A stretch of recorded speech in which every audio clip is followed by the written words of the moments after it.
Okay, you guys, we're still working on exercise 21-23, but we've got the work behind us. These amounts will show up in the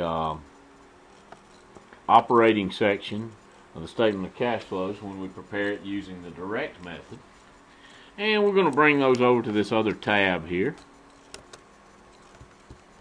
Now, on your homework problem similar to this, you might have to make the T account calculations separately.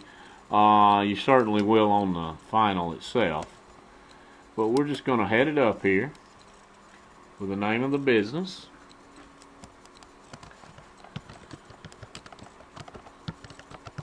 Myriad Products Company. And this is statement of cash flows. I'm going to go ahead and include direct method. And we're only doing this one section. You guys, actually not the entire statement of cash flows, but you've seen the investing and financing section several times. This is for the year ended December. Well, usually we capitalize December, don't we? December 31, 2016. Okay, now, the name of our section is cash flows from operating activities.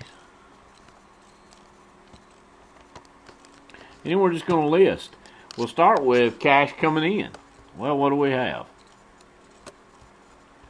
If we go over to our T accounts page, we've got cash received from customers, 672.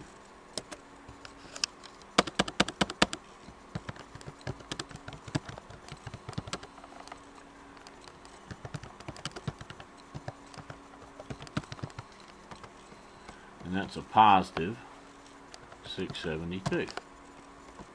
Okay, then what else do we have? You might find this way is actually easier. You just have to remember what transactions affect these accounts. For instance, accounts receivables increased by sales, decreased by cash received from customers. They give you the beginning and ending balance. They also give you this number, right? How about inventory? Well, they give you the beginning and ending balance. It's decreased when inventory is sold and transferred to cost of goods sold. It's increased by inventory purchases. There's no cash involved directly here though, right? We're not buying any inventory for cash, we're buying it all on account. So our cash paid to suppliers, we have to come down here. Now if we were paying cash sometimes, we'd have to determine by going back through the cash account which credits to cash were going to suppliers, and we'd have to add that into this number. It's not the case here though, and it won't be on your final. What affects accounts payable? Well, it's increased by purchases of inventory, decreased by cash paid to suppliers. Okay, 234.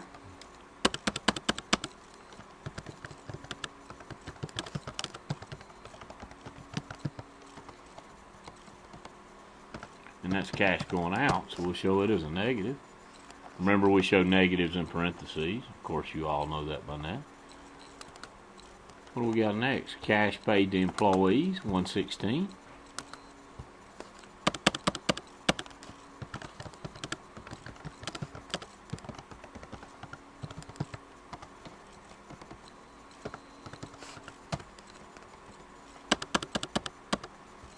We'll have to do that again. What else we got?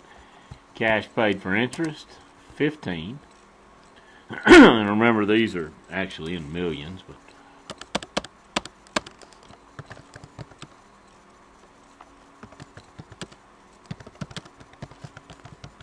this was cash paid for interest, and that was 15. Anything that says cash paid, we're going to make a negative number, y'all.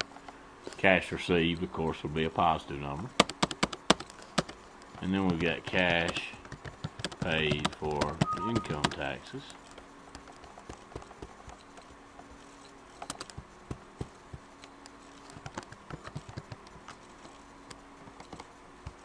And that number